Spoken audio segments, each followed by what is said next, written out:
Alors pendant ce temps-là, il y en a qui tournent dans la salle. Mais il y en a qui ont des problèmes. Et ici, on est avec Laurent. Laurent, ça va? Salut. Ça va. Alors Laurent, je regarde. Toi, tu roules sur Timasso, Ouais, sur un B7. sur un B7. Et c'est quoi ce pignon là? C'est le pignon de transmission qui a lâché. C'est le défaut du B7 qui est connu. Et pour l'instant, ben, à part mettre un pignon option, il n'y a pas trop de solutions. Celui-là, c'est le troisième que je fais. Et Ah ouais, toujours, quand même. enfin pas dans la même journée, mais c'est toujours, pour moi, c'est toujours celui en dessous de l'axe de transmission. Mais j'ai certains collègues comme Victor derrière qui lui en a déjà fait plus que moi, qui détient le record. Je crois qu'il doit en avoir Ah bah je vais aller le voir après. 4 ou 5. Ah bah ça y est, encore un. Voilà.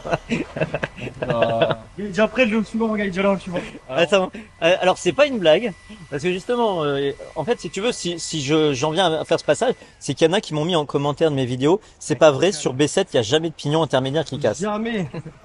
Donc là, en plus, la réalité, c'est que Victor,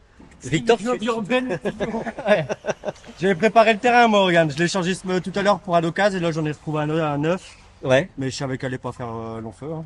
Du coup, ben, on va redémonter. Pour la Aïe, dixième aïe, fois. aïe. C'est peut-être la dixième fois là que je La le fais, Lyon. dixième fois. Ouais, à peu près. Et puis, à part vous deux, vous en avez vu d'autres aussi au club. Ouais. Voilà. Ouais, il y en a une paire qui. Il y en a une paire où ça arrive. Et est-ce que c'est le fait d'être en moteur modifié? Non.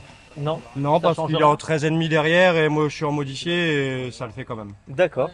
Et même moi, j'ai même passé, j'ai passé la boîte hard en pensant que ça pourrait régler le problème parce que la boîte d'origine prendrait trop de flex, mais même avec la boîte hard, Hard, c'est comme chez X-Ray, c'est un peu plus dur. ouais, plus dur et ça, les pignons ils supportent pas non plus. Donc, Donc, habitué à démonter l'arrière, quoi. ouais. Donc du coup, ben, on démonte, on remonte et puis Et donc là, tu vas démonter. On fait la même chose. On redémonte. Parce que ça craque? Ouais, ça vient de craquer. Ouais. D'accord. Et comme ça vient de craquer, ben on force. Tu pas l'entends, pour pas- hein, et Ah, tu l'entends tout de suite. à vide, tu l'entends pas comme ça? Je sais pas, mais en général, quand tu roules, tu l'entends tout de suite. Donc, même à vide, je pense que tu dois l'entendre. Ouais. Bon, bah disons, bah vivement qu'il change le tir. Hein. Ouais, il est temps. Et Parce que sinon, là, ça fait à part ce problème, vous l'aimez bien cette voiture? Ah, moi carrément, moi j'ai jamais rien cassé d'autre à part ça. D'accord. Et ouais, si, elle marche super bien. Donc le B7 hein, de Victor, un grand habitué du club ici. Hein. Ouais, Mm. on dort et au club.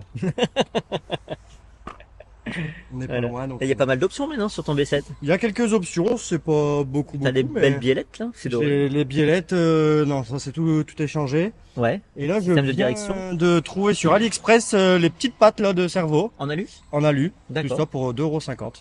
Et c'est quoi ces pneus là? Et bah, c'est les nouveaux Schum. Ah bah alors tu nous en parles? Et ben, c'est quelque chose. C'est quelque chose parce que quand je les ai mis sur la voiture avec 4 pneus neufs, c'était incontrôlable. Je comprenais rien du tout. La voiture, ça beaucoup trop vive. Et on a passé tout le jeudi à travailler sur la voiture pour essayer de corriger ça. Et c'est beaucoup mieux maintenant. On est beaucoup plus précis. Tu préfères à du cut? Ouais. J'ai pas testé le Fusion, mais je préfère comparer au Cut Stagger. C'est beaucoup plus précis, surtout dans le S, où tu arrives vraiment à te placer bien droit et gagner. Mais t'as du dû temps, je travailler ton setup. pense. On a travaillé légèrement le setup, ouais. Un petit axe de travail. Hein. Un petit peu à l'arrière pour, en fait, comme j'avais trop d'avant, on voulait calmer l'avant, mais on n'arrivait pas. Et du coup, on a rajouté légèrement un peu d'arrière pour faire que la balance soit D'accord. équilibrée. Et c'est beaucoup mieux comme ça. Travailler sur le pincement. Surtout et le l'anti-cabrage. déplacement et on a reculé. Avant, j'étais en châssis long en fait. D'accord. Et là, je me suis trompé d'ailleurs, j'ai fait l'inverse. Faut que Ouais, je t'es en refasse. châssis court. Ouais. Ouais.